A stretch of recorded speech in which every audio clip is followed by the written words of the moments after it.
medal at the 38th National Games Uttarakhand 2025 is State Assam.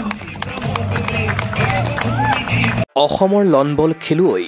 বনগীতাৰ অভিলেখ সৰ্বাধিক ৰাষ্ট্ৰীয় ক্ৰীড়াত অংশ লোৱাৰ অভিলেখ স্থাপন বনগীতাৰ উত্তৰাখণ্ডৰ ৰাষ্ট্ৰীয় ক্ৰীড়াটো সুঞ্জয় এগৰাকী ক্ৰীড়াবিদৰ অসমৰ মহিলা লনবল খেলুৱৈ বনগীতা হাজৰিকাই ৰাজ্যৰ হৈ সৰ্বাধিক ৰাষ্ট্ৰীয় ক্ৰীড়াত অংশ লৈ অভিলেখ গঢ়াৰ লগতে ভাৰতীয় ক্ৰীড়াটো এই সফলতাৰে অন্যান্য কৃতিত্ব অৰ্জন কৰিছে চলিত ৩৮ সংখ্যক ৰাষ্ট্ৰীয় ক্ৰীড়াত শনিবাৰে বনগীতাই মহিলাৰ ডাবলছত সতীৰ্থ নয়নমণি শইকীয়াৰ লগত জুটি বান্ধি সোণ লাভ কৰে উত্তৰাখণ্ড ৰাষ্ট্ৰীয় ক্ৰীড়া বনগীতাৰ কেৰিয়াৰৰ ষষ্ঠখন গেমছ ২০০৭ চনত গুৱাহাটীত অনুষ্ঠিত ৩৩ সংখ্যক ৰাষ্ট্ৰীয় ক্ৰীড়াৰ লনবলত অংশ লৈ বৰ্ণিল কেৰিয়াৰৰ আৰম্ভণি কৰিছিল বনগীতাই ইয়াৰ পাছত ক্ৰমাগত ৬খন ৰাষ্ট্ৰীয় ক্ৰীড়াত অসমক প্ৰতিনিধিত্ব কৰাৰ লগতে প্ৰতিখন গেমছতে পদক অৰ্জন কৰিবলৈ সক্ষম হৈছে ২০০৭ৰ পৰা ২০২৫লৈকে ১৮ বছৰীয়া বিৰামহীন ক্ৰীড়াযাত্ৰাত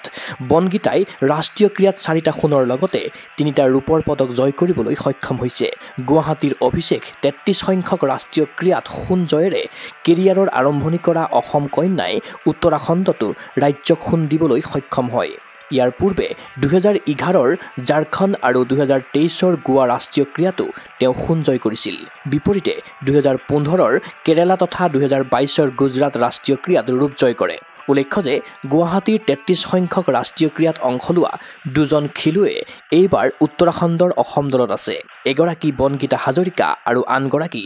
অসম দলৰ chief the mission Abhijit Bhattacharya ক্ৰীড়া অনুৰাগীৰ আশা লনবল ক্ষেত্ৰত বনগীতা হাজৰিকাৰ এই যাত্ৰা হওক অপ্ৰতিৰোধ্য উদিত ক্ৰীড়াবিদৰ প্ৰেৰণাৰ উৎস হৈ ৰওক Banagita Hazarika news desk report Gogo sports এনে The winner of the gold medal at the 38th National Games Uttarakhand 2025 is State Assam.